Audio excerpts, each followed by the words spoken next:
ನಮಸ್ಕಾರ. ಮಾನ್ಯರೇ, ವಿನಯ್ ಕುಲಕರ್ಣಿ ಒಬ್ಬ ಶಾಸಕ, ಮಾಜಿ ಸಚಿವ, ಹೆಮ್ಮರವಾಗಿ ಬೆಳೆದಂತಹ ಒಬ್ಬ ವ್ಯಕ್ತಿ. ಈ ಒಂದು ಬೆಳವಣಿಗೆಯನ್ನು ಸಹಿಸದೆ ಕೆಲವೊಂದು ಕುತಂತ್ರ ಮಾಡಿ, ಷಡ್ಯಂತ್ರ ಮಾಡಿ ಅವರಿಗೆ ತಾತ್ಕಾಲಿಕ ತಡೆಗೋಡೆಯನ್ನು ಒಡ್ಡಿದ್ದಾರೆ. ಇಂತಹ ಸಂಕಷ್ಟದ ಪರಿಸ್ಥಿತಿಯಲ್ಲಿ ನಾವೆಲ್ಲ ಅವರ ಕುಟುಂಬದೊಂದಿಗೆ,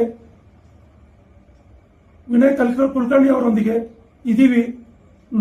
ಅವರ ಬೆಂಬಲಿಗರಿರ್ಬೋದು, ಕಾಂಗ್ರೆಸ್ ಪಕ್ಷದ ಬೆಂಬಲಿಗರಿರ್ಬೋದು, ನಮ್ಮಂತ ಅವರ ಸ್ನೇಹಿತರಿರ್ಬೋದು, ನಿಮ್ಮೊಂದಿಗೆ ಇದ್ದೀವಿ ಅನ್ನುವಂತ ಒಂದು ಸಂದೇಶವನ್ನು ಕೊಡಲಿಕ್ಕೆ ಇದೇ 25ರಂದು ಶನಿವಾರ ಬೆಳಗ್ಗೆ 10 ಗಂಟೆಗೆ ಧಾರವಾಡದ ಕಲಾಭವನ್ನಿಂದ ಕೆಸಿಸಿ ಬ್ಯಾಂಕ್ವರೆಗೆ ಮೌನ ಮೆರವಣಿಗೆಯನ್ನು ಹಮ್ಮಿಕೊಳ್ಳಲಾಗಿದೆ.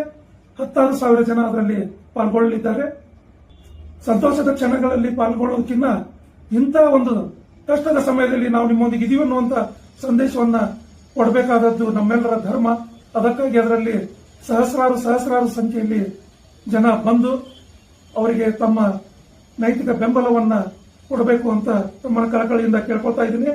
ಖಂಡಿತವಾಗಿ ಇನ್ನೂ ಮೇಲ್ಮನವಿಗಳಿದ್ದಾವೆ, ಅಲ್ಲಿ ನಾವು ಯಶಸ್ಸನ್ನ ಕಾಣ್ತೀವಿ ಅನ್ನುವಂತ ನಂಬಿಕೆ ನಮಗಿದೆ. ನಮಸ್ಕಾರ.